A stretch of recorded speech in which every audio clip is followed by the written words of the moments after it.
ജീവിതത്തിൽ കഷ്ടങ്ങൾ കടന്നു വന്നപ്പോൾ സ്നേഹിതന്മാരെല്ലാം അടുത്ത് വന്നിരുന്നിട്ട് പറഞ്ഞു, നീ ഇങ്ങനെ ചെയ്യുന്നത് കൊണ്ടാ, നീ ഇങ്ങനെ നടക്കുന്നത് കൊണ്ടാ ഭക്തനാണ് നീ യോബിനറിയാം. എന്നാൽ കഷ്ടങ്ങൾ നഷ്ടങ്ങൾ ജീവിതത്തിൽ കടന്നു വന്നപ്പോൾ അടുത്തു വന്നിരുന്ന് പറഞ്ഞതെല്ലാം വളരെ വളരെ പ്രതികൂലമായ വാക്കുകളാണ്. അതിന്റെ മധ്യത്തിൽ യോബ് പറയുന്നൊരു കാര്യമുണ്ട്, അങ്ങനല്ല, എന്റെ സ്വന്തം കണ്ണാണ് ഞാൻ അവനെ കാണും. യോബ് പറഞ്ഞില്ല എനിക്ക് ഒട്ടകം തിരിച്ചു വിട്ടുവെന്ന്. യോബ് പറഞ്ഞില്ല എനിക്ക് ആട് തിരിച്ചു വിട്ടുവെന്ന്. യോബ് പറഞ്ഞില്ല ദൈവം എനിക്ക് മക്കളെ തരുമെന്ന്.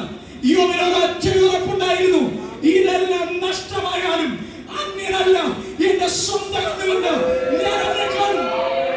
പുതിയ നിയമസഭയുടെ പ്രത്യാശ എന്റെ യേശുവിന്റെ വരവായിരിക്കട്ടെ.